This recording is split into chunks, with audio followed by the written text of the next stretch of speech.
Hello friends, रुचकर स्वयंपाक या चॅनलमध्ये मी दीपाली तुमचं खूप खूप मनापासून स्वागत करते. आज आपण बनवणार आहोत बाप्पाचे आवडते उकडीचे मोदक. रेसिपी शेवटपर्यंत पहा आणि चॅनलला सबस्क्राईब करायला विसरू नका. जर तुम्ही मी दिलेल्या टिप्स घेऊन जर मोदक व्यवस्थित बनवले तर अगदी लोण्यासारखे मऊ मोदक होतात आणि एकही मोदक फुटत नाही. सर्दीमुळे जरा माझा आवाज बदलला आहे तर कृपया सर्वांनी समजून घ्या. मोदक बनवण्यासाठी मी येथे घेतलेले आहे 3 वाटी किसलेलं खोबरं. ओलं खोबरं घ्यायचं आहे. त्याच्या निम्मे 1.5 वाटी मी घेतलेला आहे गूळ. त्याच्यानंतर 2 चम्मच घेतलेली आहे खसखस. नंतर 2 वाट्या तांदळाची पिठी घेतली आहे आणि समप्रमाणात 2 वाट्या पाणी घ्यायचं किंवा 1 वाटी पाणी आणि 1 वाटी दूध घ्यायचं. दूध घेतल्याने मोदक जास्त मऊ होतात. यानंतर सारण बनवण्यासाठी सर्वप्रथम मी एक कढई ठेवून घेतली. त्यात 2 चमचे तूप टाकून घेतलं. तूप तापल्यानंतर त्यात खसखस छान भाजून घेतली. खसखस भाजून झाल्यानंतर त्याच्यात किसलेलं खोबरं ॲड केलं. त्याला चांगलं परतून घेतलं. परतून झाल्यानंतर त्याच्यात गूळ ॲड केला. गूळ ॲड केल्यानंतर त्याला एकदम मंद आचेवर पूर्ण गूळ मेल्ट होईपर्यंत परतायचं आहे. मंद आचेवर परतायचं. मंद आचेवर परतल्याने खोबरं पण छान शिजून जातं आणि सारण खूप छान चवदार लागतं.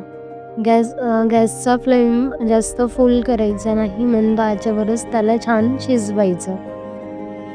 यानंतर वेलदोळे, जायफळ, बदाम, काजू आणि पिस्ता यांचं पावडर मी आधीच करून ठेवलं होतं. ते पावडर देखील मी यात ॲड करून देते. सारणाचा छान लाडू तयार झाला की समजायचं सारण तयार झालं. त्याच्यानंतर गॅस बंद करायचा.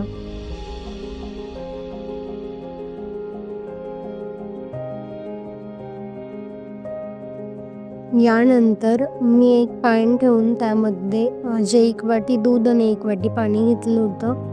ते छान गरम करून घेतलं. उकळी आल्यानंतर त्यात आपण जी 2 वाटी तांदूळाची पिठी घेतली होती ती पिठी त्यात टाकून घोट्याने छान त्याला एकजीव करून घ्यायचं आहे. एकजीव झाल्यानंतर याला असं वाफेवर झाकण लावून गॅस बंद करून 10 मिनिटासाठी ठेवून द्यायचं आहे. 10 मिनिटं झाल्यानंतर या पिठीला एका परातीत काढून गरम असतानाच मळून घ्यायचं आहे. पीठ खूप जास्त गरम होतं म्हणून मी कॅरीबॅग घालून घेतलेली आहे. याला असंच गरम गरम मळायचं आहे, त्याच्यामुळे ती छान मळली जाते. आणि इथे एक महत्त्वाची टीप अशी आहे की मोदक सगळ्यात जास्त मऊ आणि तडे न जाता एकदम लसलशीत व्हायचं महत्त्वाचं कारण म्हणजे ही पिठी छान मळली जायला पाहिजे. आणि कशी चेक करायची की पिठी मळली गेली आहे की नाही, तर आपण एक पारी करून पाहायची आहे. पारीला जर तडे नाही गेले आणि छान प्रकारे पारी तयार झाली तर समजायचं की आपली पिठी मळली गेलेली आहे. पाणी लावून देखील तुम्ही तिला नरम करू शकतात. यानंतर अशा प्रकारे अंगठा, तर्जनी आणि मध्यमा या 3 बोटांचा वापर करून तुम्ही याला पारीला कळ्या पाडून घ्यायच्या आहेत. तर्जनी वर ठेवायची आहे आणि अंगठा आणि मध्यमा मागच्या बाजूने कळी पाडायची आहे. नंतर यात मी भरपूर प्रमाणात सारण घालून घेतलेलं आहे. जेवढे जास्त सारण तेवढे मोदक खूप छान लागतात. त्याच्यानंतर हलक्या हातांनी त्या कळ्या जवळ आणायच्या आहेत. आधी सर्व कळ्या एका दिशेला फिरवून घ्यायच्या आहे, त्याच्यानंतर जवळ आणायच्या आहे.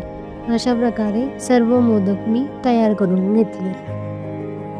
यानंतर मोदक वाफवायला ठेवून घ्यायचे आहे.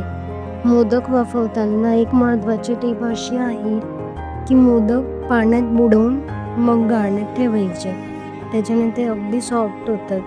आणि मी येथे केळीचं पान वापरलेलं आहे मोदक वाफवण्यासाठी. जर तुमच्याकडे नसेल तर तुम्ही फक्त गाळणीत मोदक ठेवू शकता.